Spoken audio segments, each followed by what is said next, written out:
বিচারটা কার কাছে দিয়েছিলে? না, আমি মুহাম্মদ সাল্লাল্লাহু আলাইহি ওয়াসাল্লামের কাছে দিয়েছিলাম।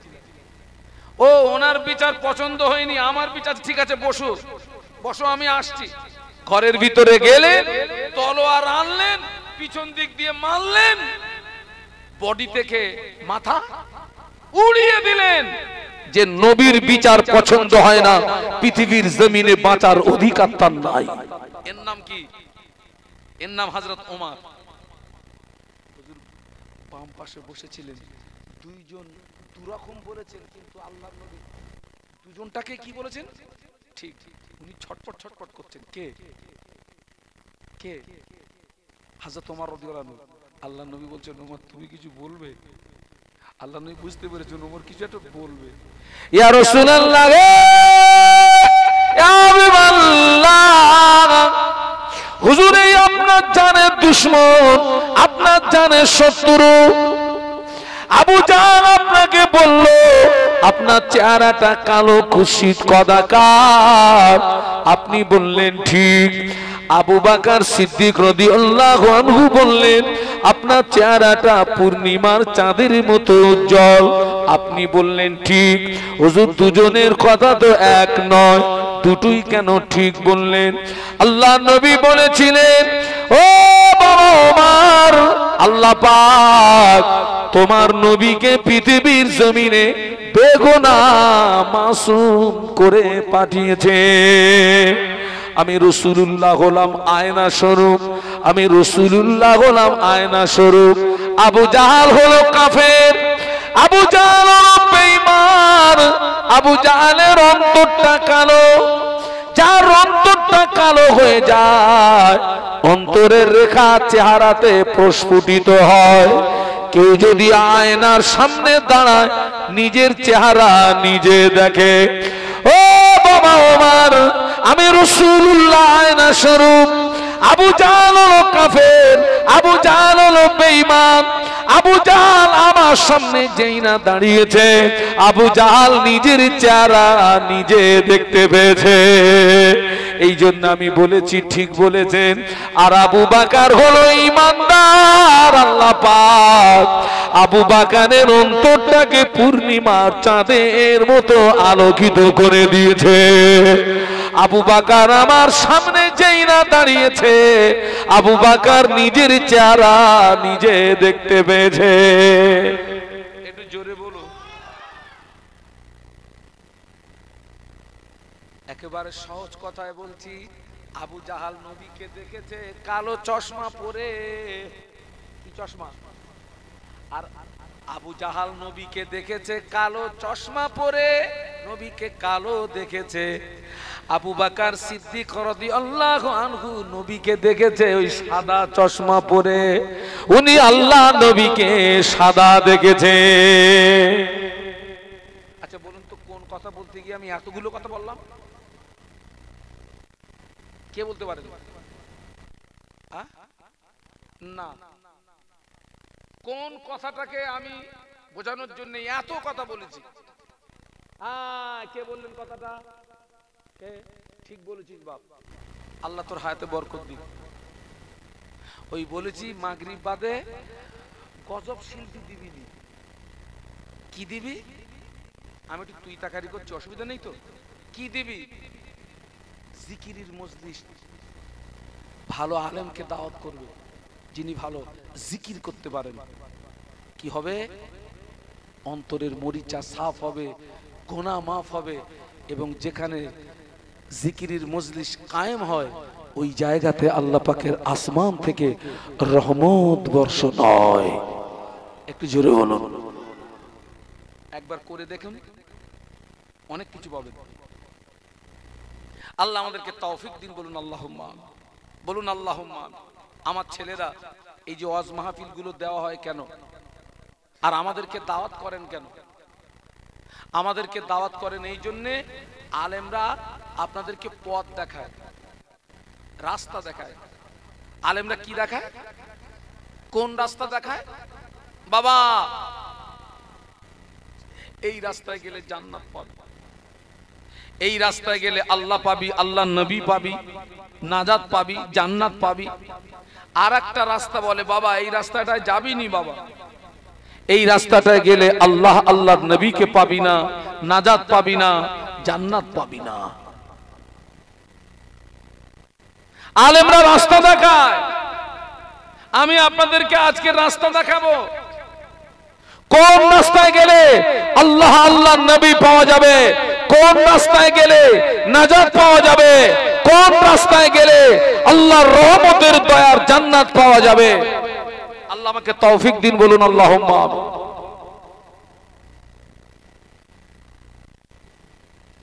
আমরা সবাই এই যে আমার সামনে আপনারা যারা বসে আছেন, আপনারা আমরা সবাই ঈমানদার তো নাকি? কথা বলে না, আমরা সবাই ঈমানদার না? সবাই ঈমানদার। আর একজন ঈমানদার হিসাবে জান্নাত পাওয়ার আশা রাখা একান্ত প্রয়োজন। তবে জান্নাত পেতে গেলে, জান্নাতে যেতে গেলে জান্নাতের মালিকের সঙ্গে আমাদের সুসম্পর্ক তৈরি করার প্রয়োজন আছে না নেই? সবাই জবান খুলে বলুন তো, জান্নাতের মালিক কে? জবান খুলে বলুন। আল্লাহ। আল্লাহ জান্নাতের মালিক। আপনি সরাসরি ওই জান্নাতের মালিকের সঙ্গে সম্পর্ক তৈরি করতে পারবেন না। আমিও সরাসরি কোনো মাধ্যম ব্যতীত ওই জান্নাতের মালিকের সঙ্গে সম্পর্ক তৈরি করতে, জান্নাতের মালিককে পেতে গেলে, রবকে পেতে গেলে, মালিককে পেতে গেলে একজন ব্যক্তিকে মাধ্যম ধরতে হবে। তিনি হলেন বিশ্বনবী মুহাম্মাদুর রাসূলুল্লাহ। আল্লাহ পাক নবীকে লক্ষ্য করে বললেন, কুল ইন কুনতুম তুহিব্বুনাল্লাহ ফাত্তাবিউনি ইউহিব্বুকুমুল্লাহ। আল্লাহ বললেন, ও আমার হাবিবে পিয়ারা, আমার বান্দা বান্দি দিগকে জানিয়ে দাও, আমার বান্দা বান্দি দিগকে বলে দাও, ওরা যদি আমাকে পেতে চায়, ওরা যদি আমার সঙ্গে মহব্বত স্থাপন করতে চায়, ফাত্তাবিউনি, ওরা যেন আগে তোমার তাবেদারি করে, ওরা যেন আগে তোমার তাবেদারি করে। ও আমার হাবিব, আমার যে সমস্ত বান্দা বান্দি তোমার তাবেদারি করবে, তোমার ইত্তেবা করবে, তোমায় ভালোবাসবে, আমি আল্লাহ পাক ওদের ভালোবাসবো। শুধু ভালোবাসবো না, ওয়াগফির লাকুম যুনুবাকুম, আমি আল্লাহ পাক ওই বান্দা বান্দীদের উপরে খুশি হয়ে, ওই বান্দা বান্দীদের উপরে রাজি হয়ে আমি আল্লাহ পাক আমার এই বান্দা বান্দির জীবনের সমস্ত গুনাহগুলোকে আমি আল্লাহ পাক মাফ করে দেব।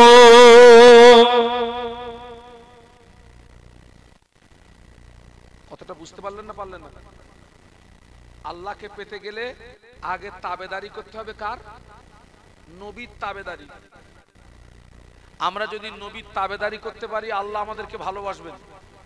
আর আল্লাহ শুধু আমাদেরকে ভালোবাসবেন না, খুশি হয়ে জীবনের গুনাহ কি করে দেবেন? মাফ করে দেবেন। একটু বলুন সুবহানাল্লাহ। আল্লাহ নবীকে কতটা ভালোবাসতে হবে?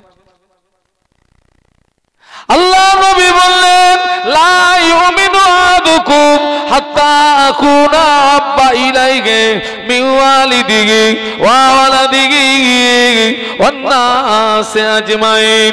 আল্লাহ নবী বললেন, তোমরা ততক্ষণ পূর্ণাঙ্গ মুসলমান হতে পারবে না যতক্ষণ না পর্যন্ত তোমার পিতা, তোমার সন্তান, সমস্ত মানুষ অপেক্ষা আমি রাসূলুল্লাহ আমাকে না ভালোবাসতো, ততক্ষণ পর্যন্ত পূর্ণাঙ্গ মুসলমান হতে পারবে না।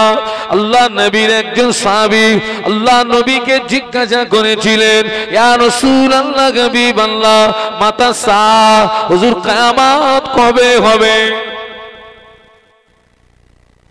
কি কবে হবে? ইয়া রাসূলুল্লাহ, কিয়ামত কবে হবে? আল্লাহ নবী ওই সাহাবীকে ঘুরিয়ে জিজ্ঞাসা করেছিলেন, ও বাবা সাহাবী, তুমি কিয়ামতের সংবাদ নিচ্ছ, কিয়ামতের খবর নিচ্ছ, কিয়ামতের জন্য কি অর্জন করেছো বলো, কিয়ামতের জন্য কি সঞ্চয় করেছো বলো। ওই সাহাবী জবাব দিয়েছিলেন, ইয়া রাসূলুল্লাহ, হাবিবাল্লাহ, আমি কিয়ামতের জন্য কিছু অর্জন করতে পারিনি, আমি কিয়ামতের জন্য কিছুই সঞ্চয় করতে পারিনি, তবে আমি আল্লাহ আল্লাহর রাসূলকে ভালোবেসেছি। জোরে বলতে পারলেন না, জোরে বলতে পারলেন না। আল্লাহ নবী জবাব দিয়েছিলেন, ও বাবা সাহাবী, তোমার দাবি যদি সত্য হয়, আমি আল্লাহ নবী বলছি কিয়ামতের ময়দানে ওই দাবি তোমাকে নাজাত করিয়ে দেবে। এই ওয়াজ যদি বোঝেন তবে মজা লাগবে। আমি কিন্তু উদর পিন্ডি বুদর ঘাড়ে দেওয়া ছেলে না, আম গাছের ছাল জাম গাছে। সাহাবী জিজ্ঞাসা করলেন, হুজুর কিয়ামত কবে হবে? আর আল্লাহ রাসূল কি বললেন? তুমি যে কিয়ামতের সংবাদ নিচ্ছ, কিয়ামতের জন্য কি অর্জন করেছো, কি আছে তোমার?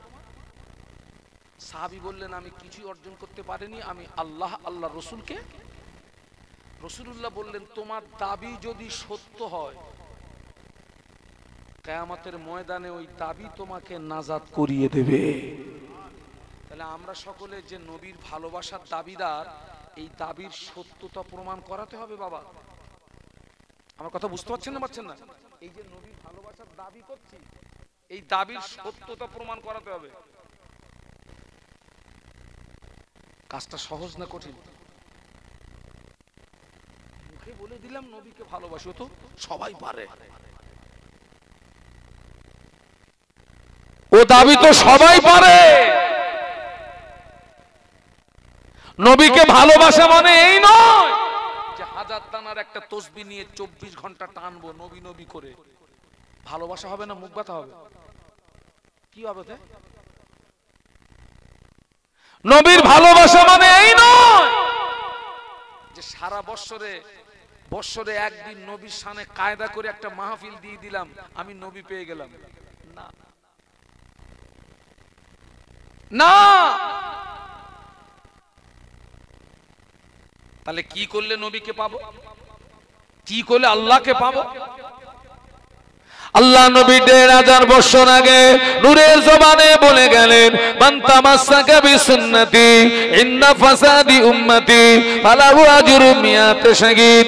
আল্লাহ নবী বললেন, আখির জামানায় আমি রাসূলুল্লাহ আমার যে সমস্ত সুন্নাতগুলো হারিয়ে যাবে, আখির জামানায় আমি রাসূলুল্লাহ আমার যে সমস্ত সুন্নাতগুলো বিলুপ্ত হয়ে যাবে, আমার কোন উম্মতি ওই রকম একটা হারিয়ে যাওয়া সুন্নাতকে যদি জিন্দা করতে পারে, আমার কোন উম্মতি ওই রকম একটা হারিয়ে যাওয়া সুন্নাতের উপরে যদি আমল করতে পারে, আমি আল্লাহ নবী বলছি আল্লাহ পাক ওই ব্যক্তির নামায় আমলে আমার আল্লাহ 100 শহীদের সওয়াব দিয়ে দেবে।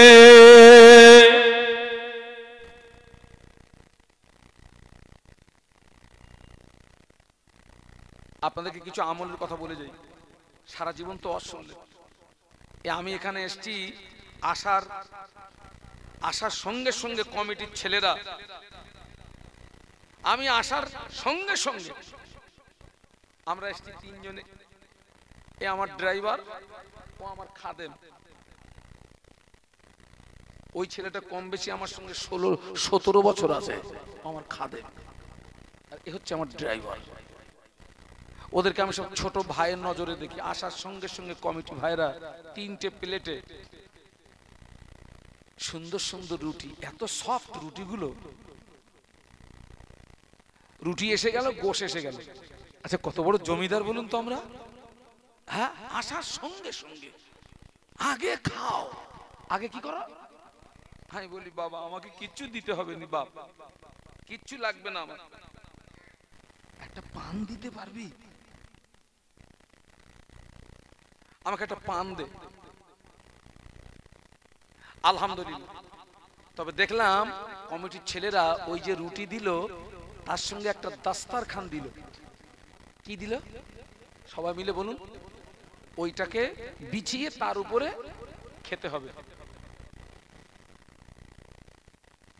আলহামদুলিল্লাহ আপনাদের আব্বা আম্মার দোয়া ও আমলগুলো আলহামদুলিল্লাহ আমাদের মধ্যে আছে বাবা, আছে আছে। আমার কথাটায় আপনারা যেন ব্যথা পাবেন না, আমার কথা যেন ব্যথা পাবেন না, কিন্তু যারা আমাদেরকে এই আদর আপ্যায়ন গুলো করছে সকলের কথা বলবো না, তবে অধিকাংশের ভিতরে ওদের ভিতরে এই আমল আছে আছে আছে। কথা বলুন, কথা বলুন।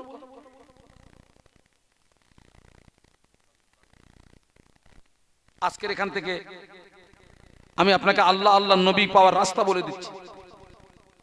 আজকের থেকে বাড়িতে যখন খাবেন দাস্তারখানটা বিছিয়ে নেবেন। পারবেন? কারা কারা পারবেন আমাকে একটু হাত তুলে দেখান তো, যে হুজুর এই আমলটা আমি আজকের থেকে শুরু করব ইনশাআল্লাহ। গড়ে তো হাত তুলে দিলেন, সব ভেবে চিন্তে হাত তোলেন। এ বাবা, অনেক জায়গায় আবার হাত ফেরত লে, বলে হুজুর অমুক জায়গায় তুলিলাম আজ ফেরত, ফেরত দিবি না। কারা কারা আমার সঙ্গে একমত আছেন হাত তুলে দেখান যে হুজুর আজকের এই মাহফিল থেকে আমরা অঙ্গীকারবদ্ধ হচ্ছি আল্লাহ নবীর এই সুন্নাতটাকে ছেড়ে দেব না। রাজি আছেন? এইবারে হাত তুলে দেখান, আল্লাহ কবুল করুন। নামান, মাহফিল সার্থক হয়ে গেছে। ও খাওয়ার সময় যদি দাস্তারখানটা বিছিয়ে নেন, ওই আমলটা যদি নবী সুন্নাত আদায়ের উদ্দেশ্যে করে থাকেন, আল্লাহ পাক আপনার নামায় আমলে আমার আল্লাহ 100 শহীদের সওয়াব দিয়ে দেবে। আমলটা ছোট, সওয়াবটা বিশাল বড় না বাবা। 100 শহীদের সওয়াব মানে কি জানিস? 100 শহীদের সওয়াব মানে কি জানিস? আমলটা ছোট।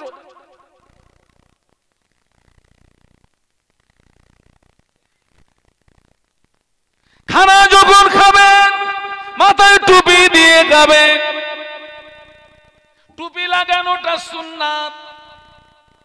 টুপি যদি না থাকে, পাশের কাছে যদি কোনো ওড়না থাকে, ওড়নাটা মাথায় দেবেন। ওড়না যদি না থাকে, কোমরে যদি গামছা থাকে, ওই গামছাটা খুলে মাথায় দেবেন, সুন্নাত আদায় হয়ে যাবে।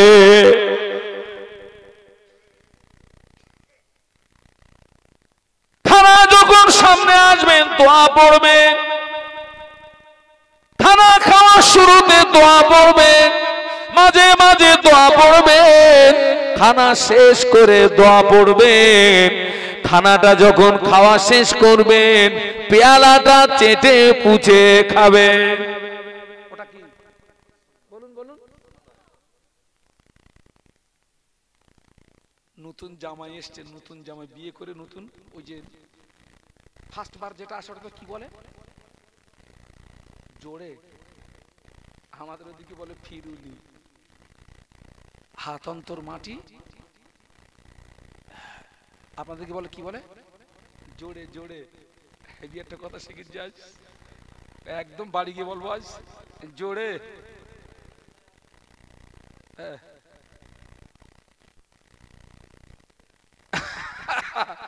ভাইরা, তো ওই ছেলেটা আলেম ছেলে, বিয়ে হয়েছে আলেম ছেলে। আলেম মানে সে তো সুন্নাত তরিকায় খাবে। তো ছোট শালি এসছে, বড় শালি এসছে, দুলা ভাই একটু দেই, দুলা ভাই একটু দেই। ও যতটা নিয়েছে তারপরে না, দেবেন না, দেবেন না, দেবেন না। হ্যাঁ, কিন্তু আলেম মানুষ ও খাওয়ার পরে খুব সুন্দর করে কি করছে? চেটে পুচে খাচ্ছে। ছোট শালিটা ওই ঘরের দরজা কি থাকে? পর্দা। পর্দার আড়াল দিয়ে দেখতেছে, আল্লাহ ও ছাড়তেছে কেন? তখন বললাম নেলে না, এখন চাটতেছে। ঘরের ভিতরে বলতেছে, মা তোমার জামাইয়ের খাওয়া হয়নি। মা কেন রে? চাটতেছে মা। ও যুবকেরা, জোয়ানেরা, ওই পেয়ালাটা তুই চেটে বুঝে খাবি, সুন্নাত আদায় নিয়াতে দেখাবি আল্লাহ পাক তোর উপরে খুশি হয়ে তোর নামায় আমলে 100 শহীদের সওয়াব দিয়ে দেবে। আর একটু জোরে বলুন, আর একটু জোরে বলুন। ও যুবকেরা, খাওয়া শেষ করে সুন্নাত আদায়ের উদ্দেশ্যে যদি একটু মিষ্টি খেতে পারিস আল্লাহ পাক তোর নামায় আমলে 100 শহীদের সওয়াব দিয়ে দেবে। কোন রাস্তা বলছি এটা? আমি কোন রাস্তা, কোন রাস্তা দেখাচ্ছি? আল্লাহ আল্লাহ নবী পাওয়ার রাস্তা, নাজাত পাওয়ার রাস্তা, জান্নাত পাওয়ার রাস্তা।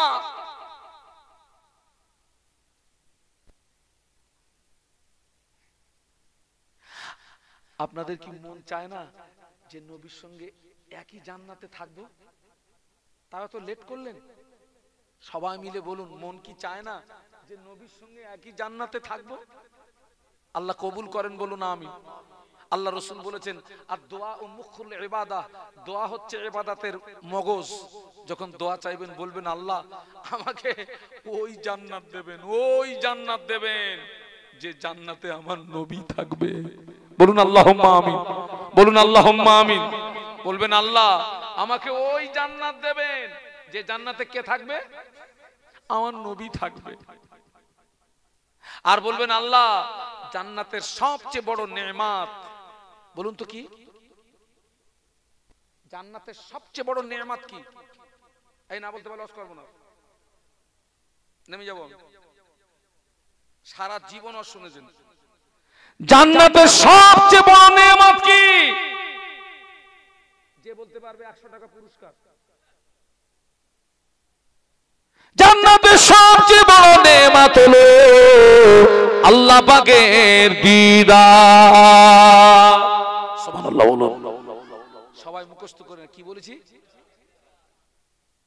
আল্লাহ পাককে বলবেন, আল্লাহ পাক, ও রব্বুল আলামিন, আল্লাহ পাক জান্নাতের সবচেয়ে বড় নেয়ামত আপনার দিদার। আপনার দিদার থেকে যেন আমাদের মাহরুম করবেন না, বলুন আমিন। আল্লাহকে বলবেন, আল্লাহ ওই জান্নাত দেবেন যে জান্নাতে নবী থাকবে। একই জান্নাতে থাকতে গেলে আল্লাহ নবীর একটা হাদিস শুনুন। আল্লাহ নবী বললেন, মান আহাব্বা সুন্নতি ফাকাদ আহাব্বানি ওয়া মান আহাব্বানি কানা মাই ফিল জান্নাহ। আল্লাহ নবী বললেন, মান আহাব্বা সুন্নতি, যে আমার সুন্নাতকে ভালোবাসলো, ফাকাদ আহাব্বানি, ওই ব্যক্তি আমাকে ভালোবাসলো। ওয়া মান আহাব্বানি, যে ব্যক্তি আমি রাসূল আমাকে ভালোবাসলো। আমি আল্লাহ নবী বলছি, কানা মাই ফিল জান্নাহ, ওই ব্যক্তি আর আমি রাসূলুল্লাহ জান্নাতের ভিতরে পাশাপাশি থাকবো। জোরে বলা যাবে না, মহব্বতে বলা যাবে না। তাকবীর দেন তো, নারে তাকবীর। আরো জোরে বলুন, নারে তাকবীর। হ্যাঁ, আল্লাহ নবী বলছেন। হুজুর কি বলছে আপনারা কি বুঝতে পেরেছেন? তাহলে আমি আর বলবো না। হুজুর যেহেতু বলেছেন আমি আর বলবো না, যেটা করার করুন, তাড়াতাড়ি করুন। আর একটু দরুদ শরীফ, আল্লাহুম্মা। আগে আগে এ কমিটি ভাইরা, ওই পিছনে একটু চট দাও না। কমিটি ভাইরা আসেন আসেন আসেন আসেন, যতটা আসার একেবারে আসেন। বারবার টানাটানি করা যাবে না, কষ্ট আপনাদের হবে। ওই যে আপনি একটা জায়গা ছেড়ে আরেকটা জায়গায় আসলেন, এটাও লাভ না লস? ওটাও কিয়ামতের ময়দানে হিসাব দেবে, এটাও কিয়ামতের ময়দানে হিসাব দেবে। সুবহানাল্লাহ বলুন। জোরে জোরে কলেমার জিকির, লা ইলাহা ইল্লাল্লাহ।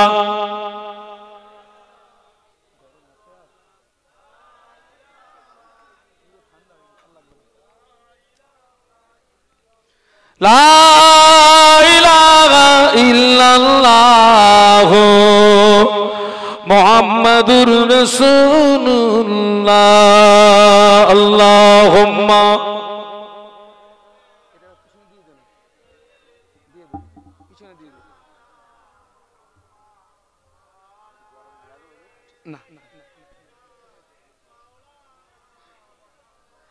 একটু জবান খুলে বলুন আল্লাহু আকবার।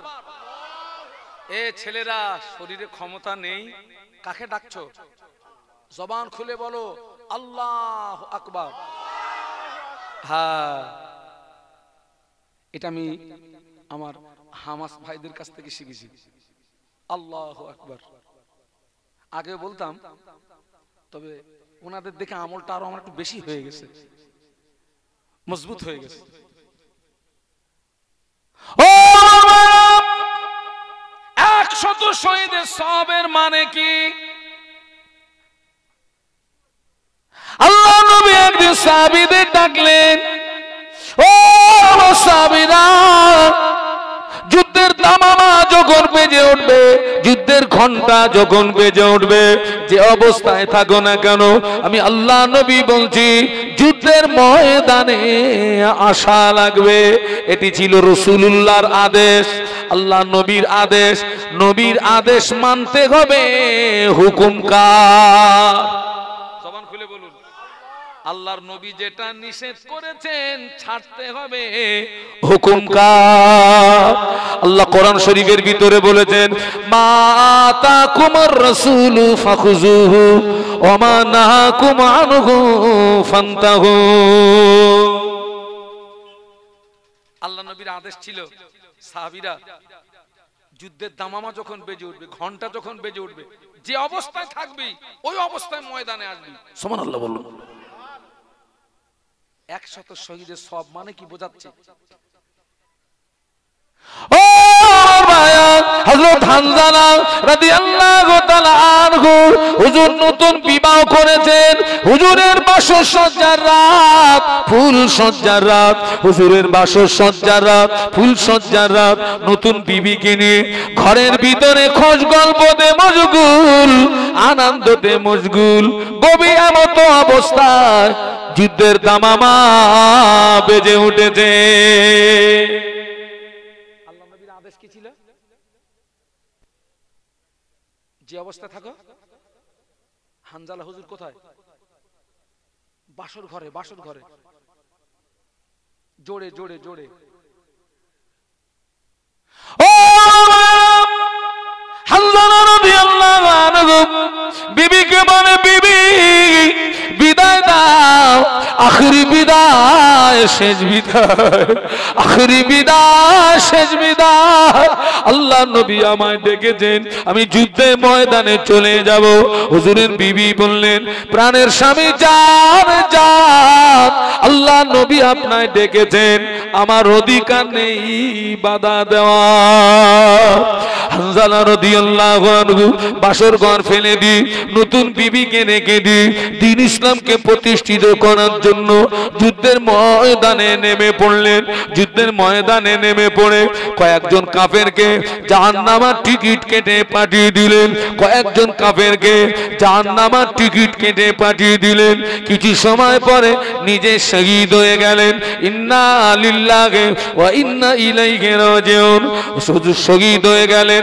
আল্লাহ নবী সাহাবীদের ডাকলেন, ও সাহাবীরা, ও সাহাবীরা, আমার যে যে সাহাবী শহীদ হয়েছে ওদের লাশগুলোকে আমার কাছে নিয়ে এসো, ওদের লাশগুলোকে আমার কাছে হাজির করো। আল্লাহ নবী সাহাবীরা শহীদের লাশ আল্লাহ নবীর কাছে আনলেন। হানজালা হুজুরের লাশ পাওয়া যায় না। বলো আল্লাহু আকবার। কার লাশ পাওয়া যাচ্ছে না? ইতিমধ্যে হুজুরের বিবি নবীর কাছে হাজির। সালাম দিয়ে বলেন, ইয়া রাসূলুল্লাহ, হুজুর আমার স্বামী কোথায়?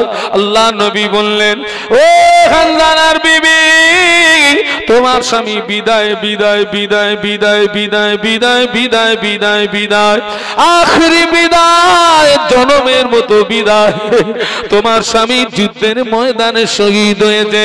হুজুরের বিবি বলেছিলেন, ইয়া রাসূলুল্লাহ, হাবিবাল্লাহ, হুজুর আমার স্বামী শহীদ হয়েছে, আমি দুঃখিত নই বরং আনন্দিত। কেন না, আমি কিয়ামতের দিন আমি শহীদের বিবি হয়ে উঠব। জোরে বলুন না সুবহানাল্লাহ, জোরে বলেন না। হুজুর একটা কথা বলতে এসেছি। ইয়া রাসূলুল্লাহ, হুজুর আমি জানি শহীদদের লাশ গোসল দেওয়া হয় না। সুবহানাল্লাহ বলবেন না? শহীদের লাশের গোসল হয় না বেটা, শহীদদের কাপনের কাপড়ও লাগে না। এবং যারা শহীদ তারা মরে না,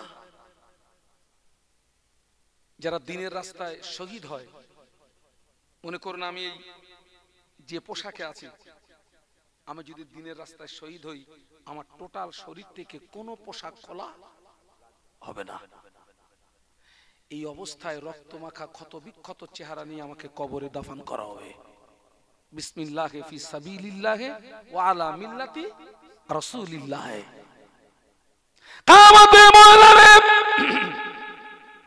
শহীদরা রক্তমাখা ক্ষত বিক্ষত চেহারা নিয়ে উঠবে।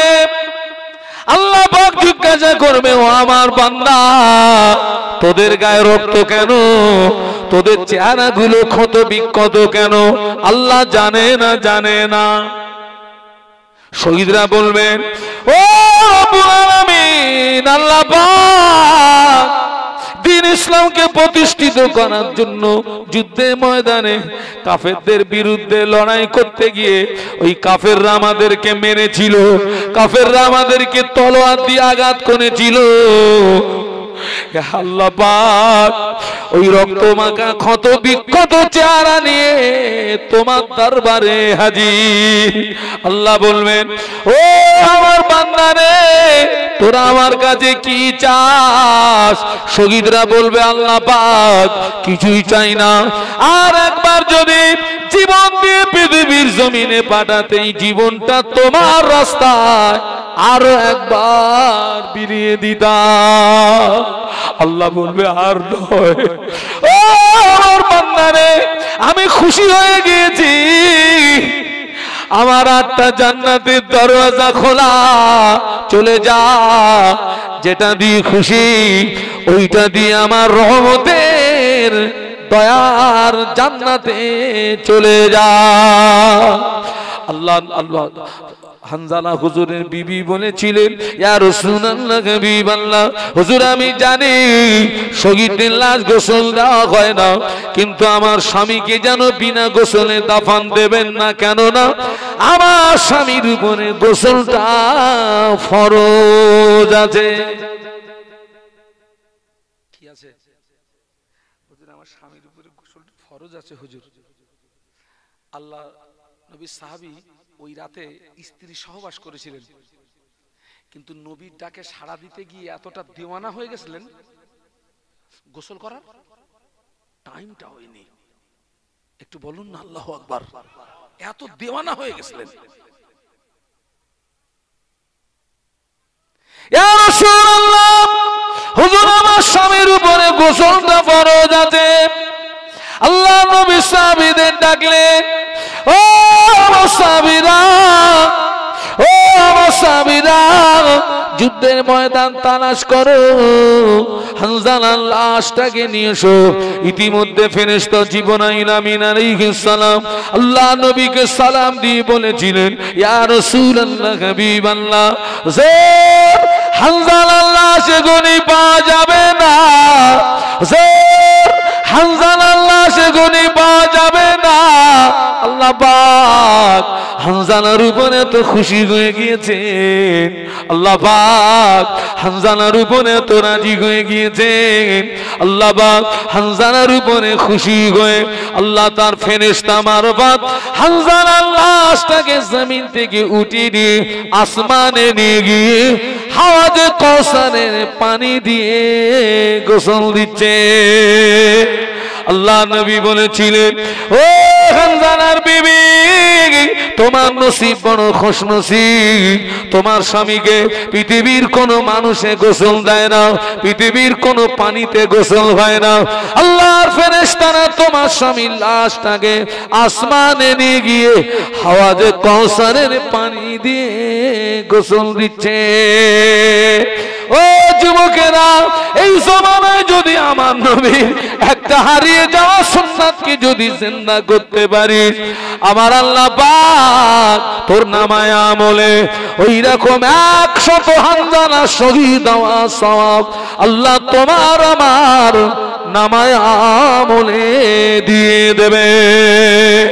আর একটু জোরে বলুন, আর একটু জোরে বলুন, আপনারা কি পারবেন ওই নবীর জন্য নিজের জীবনটা বিলিয়ে দিতে? পারবেন?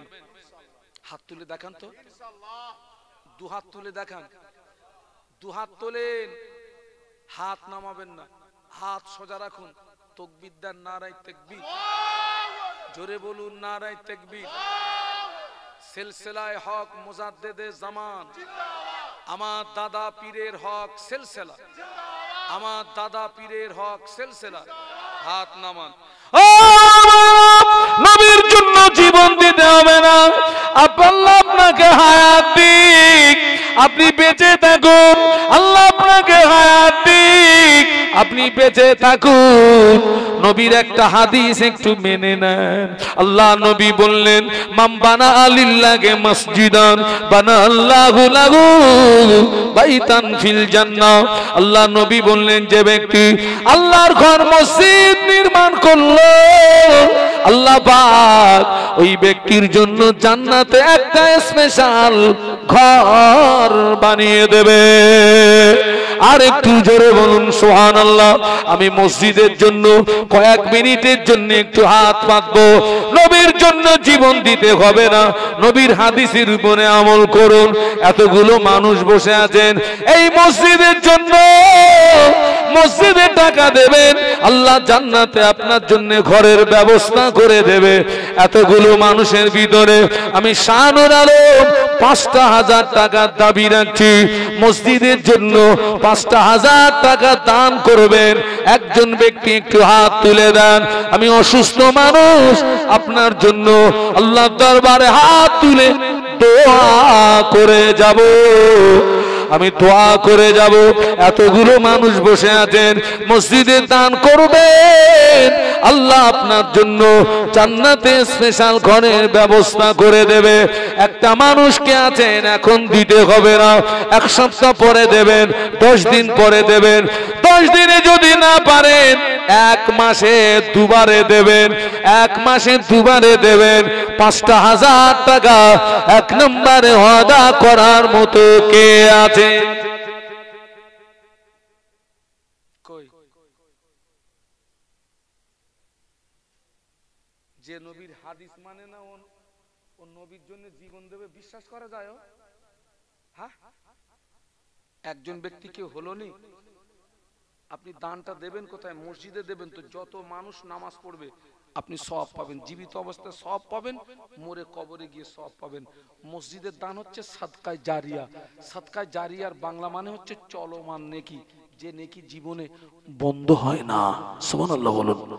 একজন ভাই হলো নি, 5,000 টাকা দাবি করেছি, 1 মাস টাইম দিয়েছি, একটু হাতটা তুলে দেন না। আলহামদুলিল্লাহ। ও মুরব্বির নাম কি? শহর আলী, শহর আলী বিশ্বাস, আমার মুরব্বি, সৌভাগ্যবান। একটু তাকবীর দেন তো, নারায়ে তাকবীর, জোরে বলুন তো নারায়ে তাকবীর। মোহাম্মদ শহর আলী বিশ্বাস 5,000 টাকা, বলুন মারহাবা, আরো জোরে বলুন মারহাবা, নারায়ে তাকবীর। একটু হাত তোলেন তো, একটু হাত তোলেন। আল্লাহ পাক আপনার বান্দা থাকতে পারে না, নবীর হাদিসকে সম্মান করতে গিয়ে 5,000 টাকা ওয়াদা করে জানলাম। এই দানটা আপনি কবুল করুন। এ দানের ওসিলা আমার মুরব্বী বাবাজির বংশে যারা কবরবাসী, যদি কেন কবরে আযাব খান, আযাবে কবর মাফ করে দিন। মুর্দাদের কবরগুলো জান্নাতের নূর দি গুলজান করে দি। আল্লাহ আমার মুরব্বী বাবাজিকে মরণের আগে একবার দিদারে কাবা, একবার দিদারে মদিনা যাওয়ার মতো তৌফিক দিন। লা ইলাহা ইল্লাল্লাহু মুহাম্মাদুর রাসূলুল্লাহ। আল্লাহ কোরআন শরীফের ভিতরে বলেছেন অখালাকনাকুম আজওয়াজা। আল্লাহ জোড়া জোড়াকে বড় পছন্দ করে। রাতের জোড়া হলো দিন, স্বামীর জোড়া হলো স্ত্রী, কালো জোড়া হলো সাদা। 2 নম্বরে 5,000 টাকার ওয়াদা কে করবেন? অন্তত একটা জোড়া হোক, অন্তত একটা জোড়া হোক, হুজুর আমি 5,000 টাকা দেবো। আলহামদুলিল্লাহ। পেন খাতা কই? পেন খাতা? ও কমিটি ভাইরা, হ্যাঁ মুজিবর ভাই, মুজিবর ভাই কোথায়? পেন খাতা আনেন। আগামী বছর থেকে আমি একটা লাইভ দেবো খোকা। এই বাবা বিডিআর, আমি এই কালেকশনের দাওয়াত আর লোব না, আমি একটু লাইভ দেবো। এই কালেকশনের দাওয়াত আমি আর লোব নি। এতে ওভারলোড নিতে হয়। কি নিতে হয়? ওভারলোড।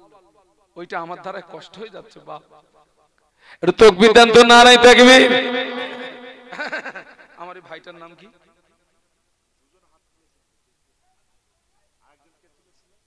না না উনি ও হচ্ছে বাচ্চা এমনি হাত তুলেছে। ওরাম বাচ্চার হাত তুলে তো 1 কোটি টাকা হবে এখানে। ভাইয়ের নাম কি বললো?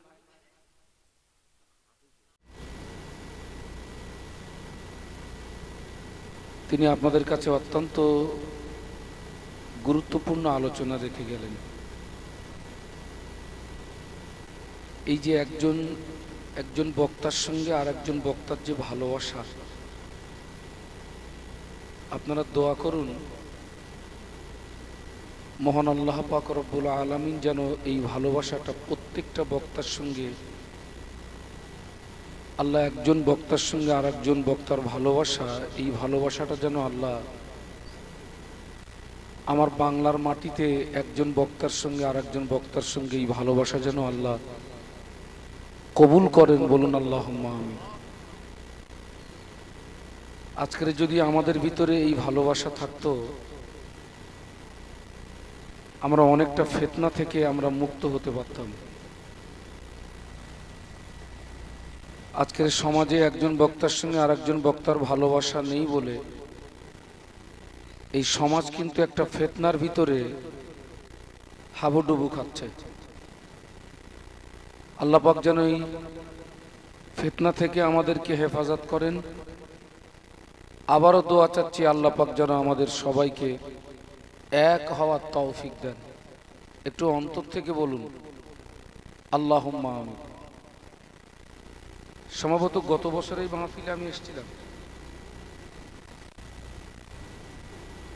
আমি একদিক দিয়ে খুশি প্রকাশ করছি, আর এক দিক দিয়ে আমি দুঃখ প্রকাশ করছি।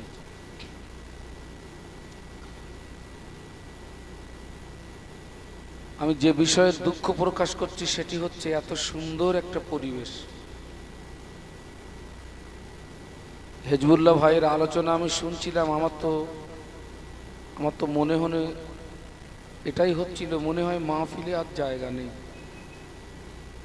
এত শ্রোতা এসেছেন। কিন্তু আমি সেটা দেখছি পুরো উল্টো। আমি আপনাদের একজন আমন্ত্রিত মেহমান হিসাবে আমি প্রত্যেকের কাছে অনুরোধ করব, আমার যে সমস্ত ভাইয়েরা আপনার রাস্তায় ঘোরাফেরা করছেন এবং বাড়িতে কুটুম্বিতেতে মশগুল আছেন, আমি তাদেরকে প্রত্যেককে অনুরোধ করব সকলে আল্লাহর হস্তে মাহফিলে চলে আসেন।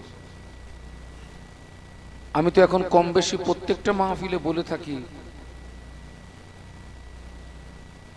যে মাহফিল আমাদের জীবনের শেষ মাহফিল হতে পারে, এটা আমার জীবনের শেষ ওয়াজ হতে পারে। গত কালকেরে আমার মাহফিল ছিল আপনাদের এই পাশেই, কি ছিল জায়গাটার নাম? উড়িয়াপাড়া, পোলের হাট, উড়িয়াপাড়া। ওখান থেকে বাড়ি গেলাম।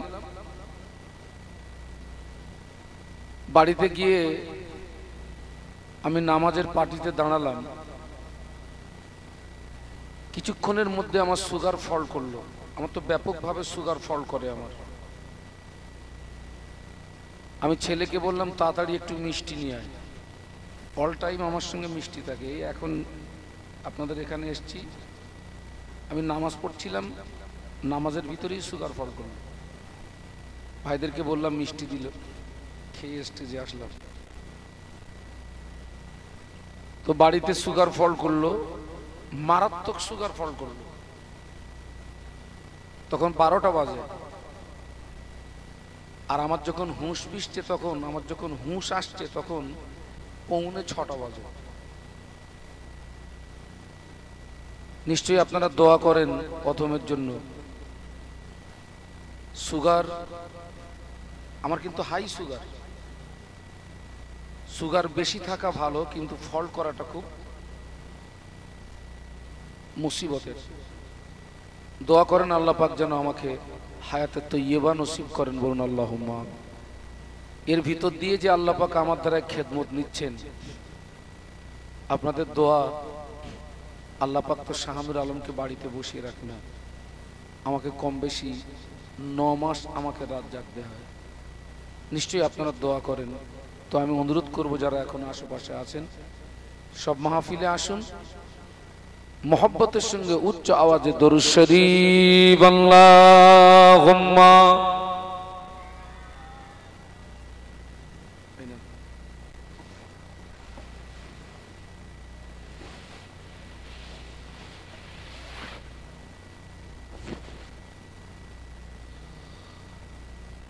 الحمد لله نحمده ونستعينه ونستغفره ونؤمن به ونتوكل عليه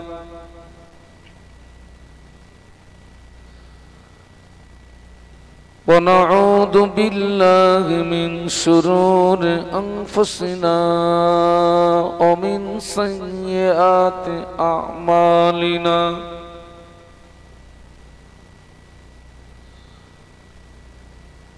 من يهده الله فلا مضل له ومن يضلله فلا هادي له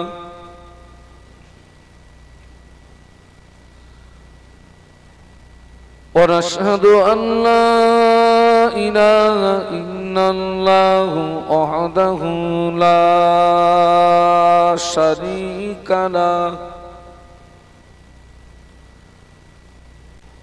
ونشهد أن سيدنا وحبيبنا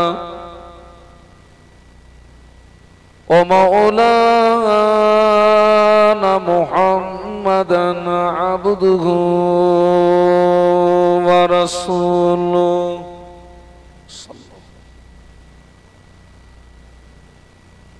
وقال الله تعالى مخبرا وآمرا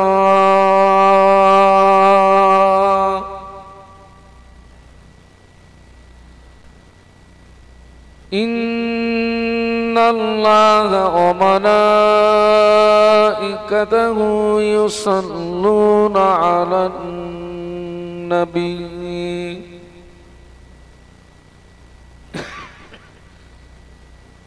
يا أيها الذين آمنوا صلوا عليه وسلموا تسليما اللهم محبة الشكر صل على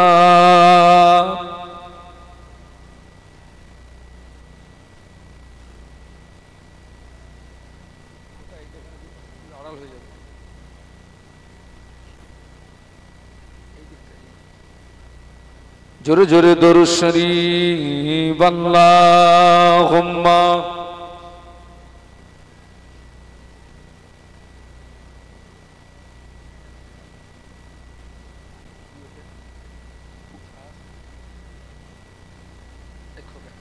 এখন আমি এখানে রসগোল্লা খাবো? না তাই হয় কেমনে যাও তুমি একটু চা না আমি এখন স্টেজে রসগোল্লা খাবো লোকে কি বলবে আমার একটু চা আনবি যা দরুদ শরীফ আল্লাহুম্মা জোরে জোরে সাল্লি আলা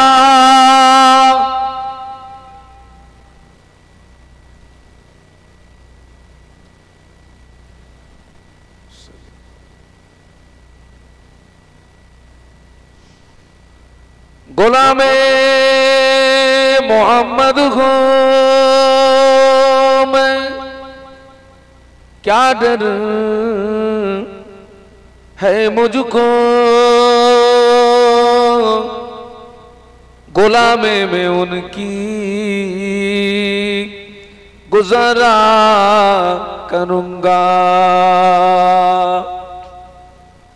अजल से पड़ा हूं मैं कदमों में उनकी जुदाई न हरगिज़ गवारा करूंगा अल्लाहुम्मा जुरे जुरे सल्ले आला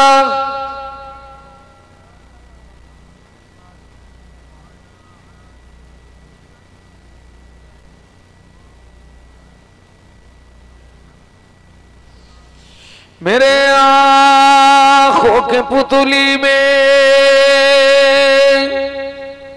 जलवा मोहम्मद का मेरे दिल के आईने में नक्शा है मोहम्मद का कोई जन्नत में जाएगा कोई दो ज़ख्म में पहुंचेगा मदीने की तरफ दौड़ा दीवाना मोहम्मद का अल्लाहुम्मा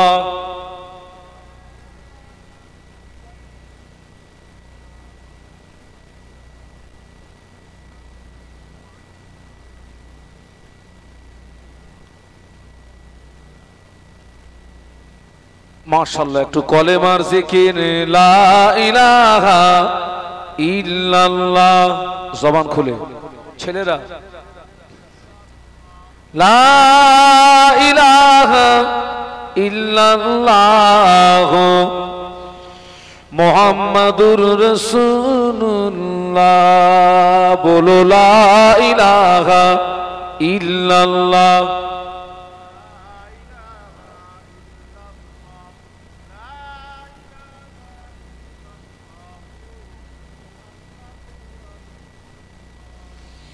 قال الله تعالى في كلامه المجيد الفرقان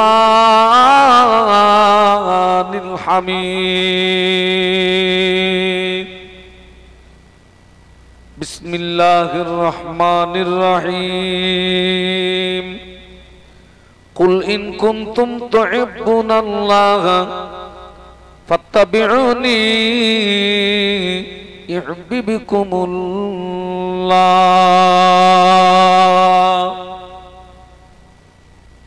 قال رسول الله صلى الله عليه وسلم لا يؤمن أحدكم حتى أكون أحب إليه من والده وولده والناس أجمعين أو كما قال عليه الصلاة والسلام সম্মানীয় আপনাদের মসজিদের যোগ্য ইমাম সাহেব সম্মানীয় উলামা হযরত বিশেষত আজকের মাহফিলের প্রধান অতিথি আওলাদে মুজাদ্দিদুজ্জামান শ্রদ্ধাভাজন হুজুর কেবলা, সম্মুখে উপবিষ্ট ভদ্র মহোদয়গণ, পর্দার আড়ালে অবস্থিতা আম্মা এবং বোনেরা, আল্লাহ পাকের দরবারে অসংখ্য শুকরিয়া। আজকের আমরা সকলে সৌভাগ্যবান, আমাদের খুশনসিব যে আল্লাহ পাক আমাদের দয়া করে দুনিয়াবি সমস্ত কাজ ফেলে রেখে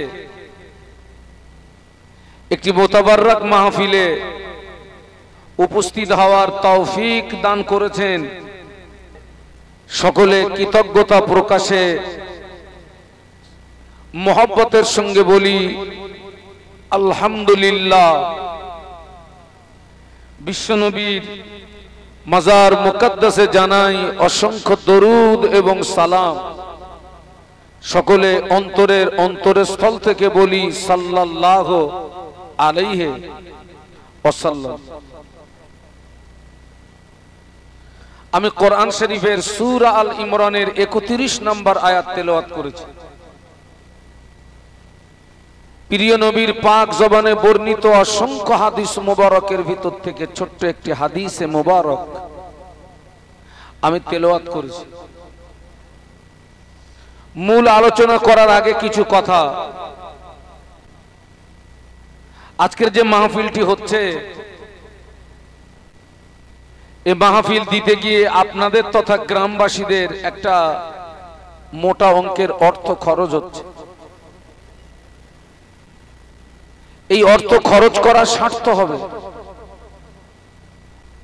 আপনারা যেখানে বসে আছেন আপনাদের সময়ের মূল্য আছে, এই সময় ব্যয় করা সার্থ হবে। আমরা সব এসেছি, আমাদের দুটো কথা বলা সার্থ হবে যদি আপনারা আমার একটা কথা মেনে নিতে পারেন, সবটা সার্থ হবে। সেটি হলো সকলে এই নিয়াতে বসুন যে আজকের এখানে যে সমস্ত ওলামারা আসবেন, শরীয়তের মাপকাঠিতে তানারা যে আলোচনাগুলো রেখে যাবেন, আমরা আল্লাহর হস্তে ওই আলোচনাকে মেনে নেব। বলুন সকলে আল্লাহুম্মা আমিন। ওয়াজ যদি মানেন তবে আপনার জীবনে উপকার আসবে, যদি না মানেন ওই ওয়াজ ওই নসিহত আপনার জীবনে কোনো উপকার সাধন করতে পারে না। আপনি জেনে রাখবেন, কাবা শরীফের ইমামকে যদি দাওয়াত করেন, কাবা শরীফের ইমাম আসলেন, ঘন্টার পরে ঘন্টা আলোচনা রাখলেন, কিন্তু আপনারা মানলেন না। কাবা শরীফের ইমামের ওয়াজ শুনেও আপনার জীবনে কোনো উপকার আসবে না। কাবা শরীফের ইমাম নয়, আমি শাহানুর আলম নই, হেজবুল্লাহ সাহেব নয়, ফুরফুরা শরীফের হুজুর নন। এ আমার পাশে যিনি বসে আছেন ইনি কে? মসজিদের মুয়াজ্জিন সাহেব। আর আপনার ইমাম সাহেব কোথায়? চলে গেছে। এই মসজিদের ইমাম সাহেব যিনি জুমার দিনে আধা ঘন্টা 20 মিনিটের একটা আলোচনা রাখে না? কেউ যদি মেনে নেওয়ার নিয়াতে ইমাম সাহেবের আধা ঘন্টার বক্তৃতা শোনে, কোন নিয়াতে? বলুন কোন নিয়াতে? মেনে নেওয়ার নিয়াতে। ওই ইমামের আধা ঘন্টা বক্তৃতা আপনার জীবন পরিবর্তন হওয়ার জন্য যথেষ্ট হয়ে যাবে। মানলে উপকার, না মানলে আপনারা কি ইতিকাফের নিয়ত করেছেন নাকি? মানলে উপকার, না মানলে কোনো উপকার নেই। এত মাহফিল হচ্ছে বাবা, এত মাহফিল হচ্ছে, এখানে অনেক মুরব্বীরা বসে আছেন, সাক্ষী দেন। এখান থেকে 15 বছর 20 বছর 25 বছর আগে এত মাহফিল হতো? জোরে জোরে বলুন, হতো না। 15 বছর 20 বছর 25 বছর আগে এত হুজুর পাওয়া যেত? 20 বছর 25 বছর আগে এত মাহফিল হতো না, এত হুজুর পাওয়া যেত না। মাহফিলের সংখ্যা ছিল কম, বক্তার সংখ্যা ছিল কম, কিন্তু পরিবর্তনের সংখ্যা ছিল বেশি। একটু সুবহানাল্লাহ বলেন। আর এখন মাহফিল বেড়ে গেছে, হুজুর জোরে বলো, জনমের বাড়া বেড়েছে না হুজুর? শুধু বেড়েছে, জনমের বাড়া বেড়েছে হুজুর। মাহফিল বেড়ে গেছে, হুজুর বেড়ে গেছে, পরিবর্তনের সংখ্যাটা যে হারে মাহফিল হচ্ছে সব তো আল্লাহর ওলি হয়ে যাওয়ার কথা সব। হ্যাঁ, যে হারে মাহফিল হচ্ছে সব তো আল্লাহর ওলি হয়ে যাওয়ার কথা। আগের মাহফিল আর এখনকার মাহফিল এক আছে না? কিছু গেটআপ কিছু পাল্টিয়েছে না পাল্টায়নি? হ্যাঁ, আগে অধিকাংশ মাহফিলে বাদ মাগরিব কি হতো বলুন তো, একটু বলুন বলুন। জিকিরের মজলিস, লা ইলাহা ইল্লাল্লাহ, লা ইলাহা ইল্লাল্লাহ, লা ইলাহা ইল্লাল্লাহ, লা ইলাহা ইল্লাল্লাহ। হতো না? হতো না? এখন সে জিকির উঠে গেছে বাবা। এখন অধিকাংশ মাহফিলে কি হচ্ছে বলুন তো, তাও জানেন না। গজব শিল্পী। কি শিল্পী? গজল না, গজব শিল্পী। দেখেন না, একজন গজল বলতেছে আর দুজন দুই দিকে দুটো মাইক্রোফোন নিয়ে কি কি বলে বলুন তো? হুক্কু হুক্কু হুক্কু হুক্কু হুক্কু হুক্কু। আচ্ছা, হুক্কু হুক্কু, হ্যাঁ, হুক্কু হুক্কুটা কি? আর দেখো মেয়ে ছেলে বেটা ছেলে সব জাম হয়ে গেছে, সব হুক্কু হুক্কু। ও মরবে, তোরাও মরবি। বাস্তব বললাম না বাস্তব বললাম? ওরাও মরবে, তোরাও মরবি। যুবকদেরকে বলছি,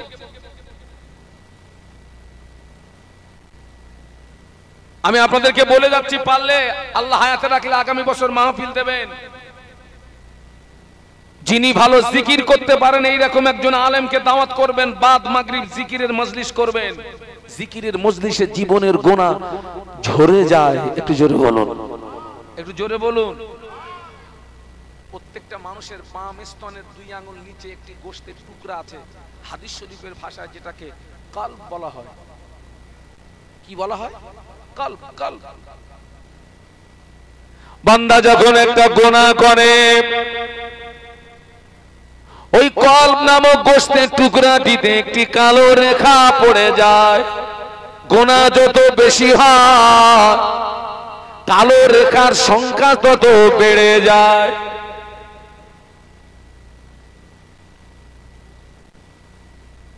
লোহাতে জং ধরে, ওই জংটাকে পরিষ্কার করার নিয়ম হলো আগুনে পুড়িয়ে মৃদু আঘাত করলে লোহার জংগুলো ঝরে যায়। ততই বছর কলবের ময়লা পরিষ্কার করবেন। লা ইলাহা ইল্লাল্লাহ বলে যখনই কলবে ধাক্কা মারবেন, আপনার আমার কলবের ময়লা মরিচা সাফ হয়ে যাবে। আমাদের অন্তরে ময়লা আছে না নেই? হ্যাঁ, ওই ময়লা আছে বলেই তো আমাদের কাজ হয় না। ভয় আছে, আমাদের ভয় আছে।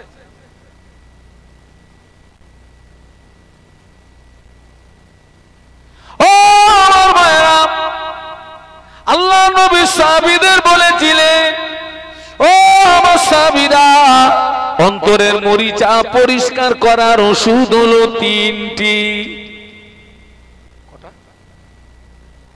এক নাম্বার হলো কাসরাতুজ যিকিরিল্লাহ। ও আমার সাহাবীরা, বেশি বেশি আল্লাহ আল্লাহ আল্লাহ আল্লাহ আল্লাহ আল্লাহ জিকির করবে, আল্লাহর নামে জিকির করবে। যত বেশি জিকির করবে তত দ্রুত গতিতে অন্তরের মরিচা সাফ হয়ে যাবে।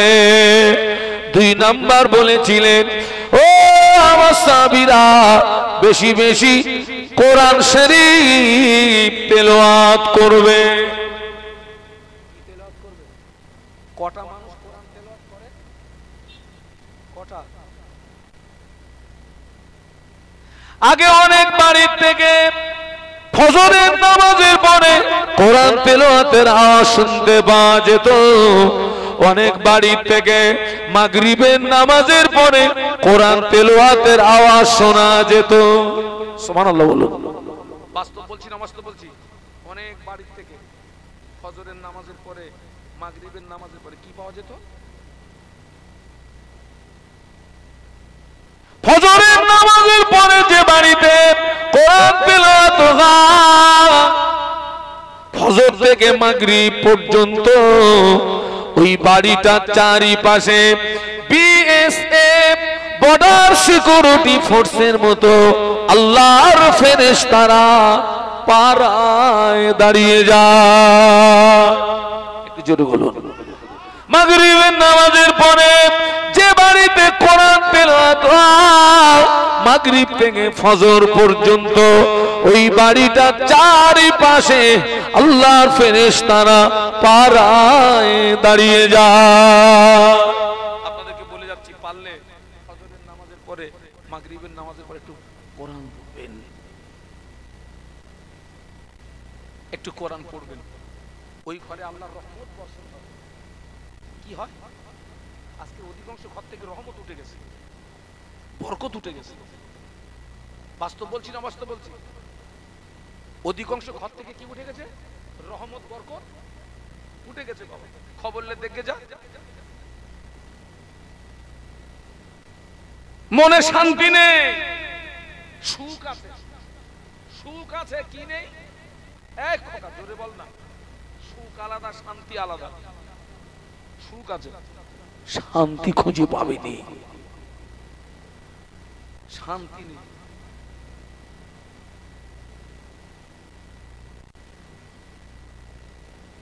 ছেলের জন্য মেয়ে দেখতে গেছেন, মেয়েকে কোন প্রশ্ন করি আর না করি, একটা প্রশ্ন করা ফরজ, সুন্নত না নফল না? বলুন তো প্রশ্নটা কি? মা কোরআন জানো মা? ছেলের বাপ বলতেছে, খোকা আমি তো যা জিজ্ঞাসা করার। ছেলের চাচা চাচা ছেলের বাপরে বলতেছে, খোকা আমি যা জিজ্ঞাসা করার করেছি, বৌমা তো তোর হবে,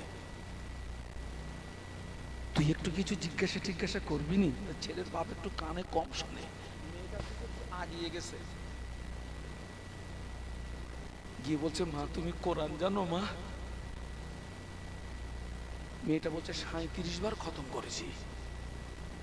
কতবার? ছেলের বাপের কলিজা ঠান্ডা হয়ে গেছে।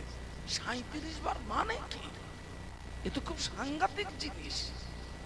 ভাইরে বলতেছে, খোকা বাড়ি যা, ছেলেরে কুচকে আন, এ জিনিস রেখে বাড়ি যাব না, এ জিনিস। ঠিক আছে, আলহামদুলিল্লাহ বিয়ে হলো, বাড়ি গেল। আপনারা এখানে শ্বশুর কারা কারা আছেন একটু হাত তোলেন তো। শ্বশুর শ্বশুর মাত্র 4টে শ্বশুর। কই শ্বশুর কই? একটু হাত তোলেন। এই প্রশ্ন আপনারা কেউ করেছিলেন? বৌমাকে করেছিলেন? আচ্ছা ঠিক আছে, আলহামদুলিল্লাহ করেছিলেন। আচ্ছা, আজ পর্যন্ত কোন শ্বশুর তার বৌমাকে কি বলেছে যে, বৌমা আমি যখন তোমাকে দেখতে গেছিলাম একটা কথা জিজ্ঞাসা করেছিলাম, মা তুই কোরআন জানিস? মা তুই বলেছিলি 37 বার খতম করেছি। মা আমার বাড়ির প্রতিদিন কাজ একটু দেরিতে হয় হোক, মা তুই প্রতিদিন সকালবেলা আমার বাড়িতে 10 মিনিট করে একটু কোরআন পড়বি মা। কোন শ্বশুর বলেছেন? একটু হাত তুলে দেখান তো।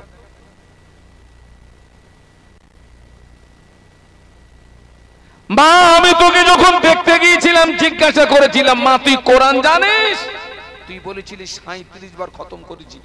আমার বাড়ির প্রত্যেক দিন কাজ একটু দেরিতে হয় হোক, প্রত্যেক দিন ফজরের নামাজের পরে 10 মিনিট করে একটু কি করবি মা? একটু কোরআন তেলাওয়াত করবি মা। আমরা কথা বলি না, তাহলে আপনি কেন জিজ্ঞাসা করতে গেলেন মা তুই কোরআন জানিস? ও জানতে হয় জানুক আর না জানতে হয়, কেন জিজ্ঞাসা করলেন? আমি তো এখন মেয়েদেরকে শিখিয়ে দিচ্ছি যাদের এখনো বিয়ে হয়নি, তোমাদের কপালে এই মুসিবত আসবে। এই জায়গাটার নাম কি? শ্যামনগর। এই শ্যামনগরের বোনেদের বলে যাচ্ছি, তোমাদের যাদের এখনো বিয়ে হয়নি তোমাদের কপালে এই মুসিবত আসবে। তো আমি তোমাদের শিখিয়ে দিয়ে যাচ্ছি, যেই তোমাকে জিজ্ঞাসা করবে মা তুমি কোরআন জানো, বোন তুই সেই ঘুরিয়ে বলবি চাচা তুই জানিস। তুমি জিজ্ঞাসা করতে উনি কিন্তু কোরআন তুমি জানো।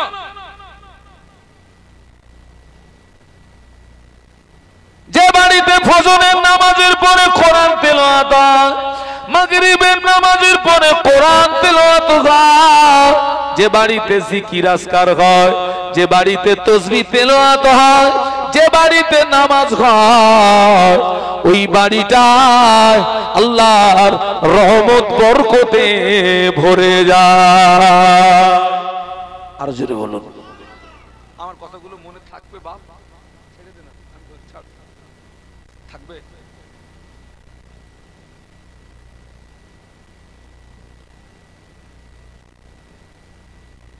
আল্লাহ নবী 3 নম্বরের ওষুধ বলেছিলেন, ও আমার সাহাবীরা, অন্তরের ময়লাকে পরিষ্কার করার 3 নাম্বার ওষুধ হলো বেশি বেশি মউতকে স্মরণ করবে।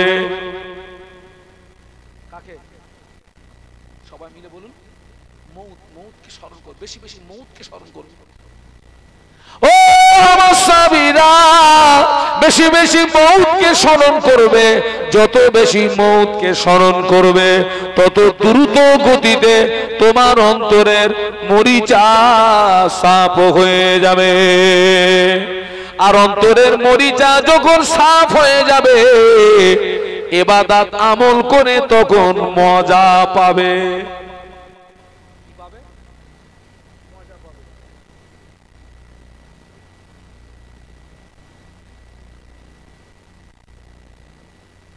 আল্লাহ নবী কাবা শরীফের চত্বরে বসে আছেন, একটু দরুদ শরীফ আল্লাহুম্মা।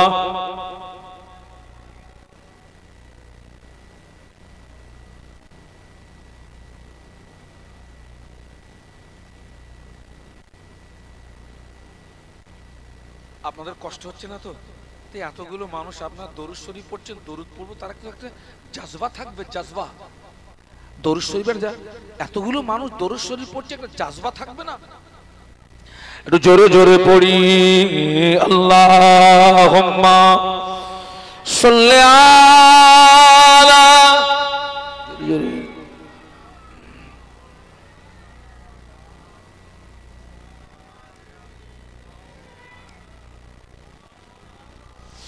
ও আল্লাহ নবী কাবা চত্বরে বসে আছেন,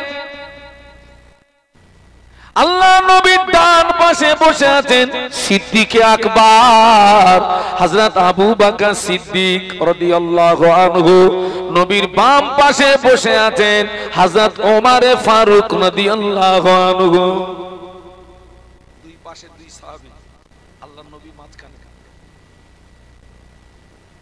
আল্লাহ নবীর সবচেয়ে বড় দুশমন ছিল কে? না, আবু জাহল। ও শয়তানটা কোথায় ছিল? হনপন হনপন হনপন করে একদম হযরত মুহাম্মদ সাল্লাল্লাহু আলাইহি ওয়াসাল্লামের সামনে এসে দাঁড়িয়েছে। আমাদের নবীর সামনে দাঁড়িয়েছে, দাঁড়িয়ে বলছে, মুহাম্মদ আমি দেখতে পাচ্ছি তোমার চেহারাটা কালো।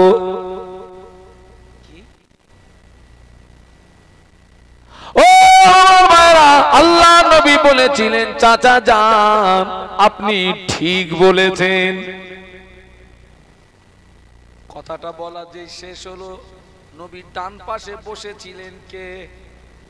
উনি চটজলদি আল্লাহ নবীর পাশ থেকে উঠে গিয়ে আল্লাহ নবীর সামনে দাঁড়িয়ে বলেছিলেন, ইয়া রাসূলুল্লাহ হে, ইয়া হাবিবাল্লাহ, আমি আবু বকর, আমি দেখতে পাচ্ছি আপনার চেহারাটা পূর্ণিমা চাঁদের মতো উজ্জ্বল। আল্লাহ নবী বলেছিলেন, ও বাবা আবু বকর, তুমিও ঠিক বলেছো। হ্যাঁ, দুজনের কথা এক। আবু বকর আর আবু জাহাল দুজনের কথা এক। আবু জাহাল কি বলেছে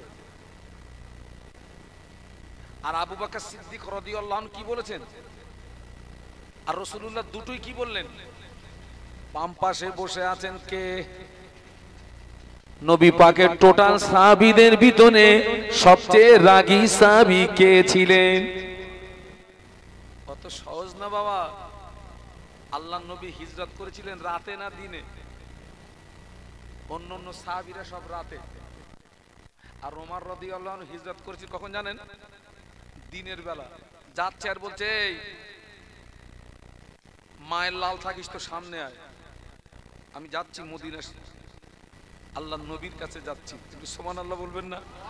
এই কাফেরের গোষ্ঠী, বাপের সন্তান তো সামনে আয়। ওমর হুজুরের সামনে সেদিন কোন মায়ের লাল দাঁড়ায়নি, একটু জোরে বলুন। বুক ফুলিয়ে হিজরত করেছিলেন।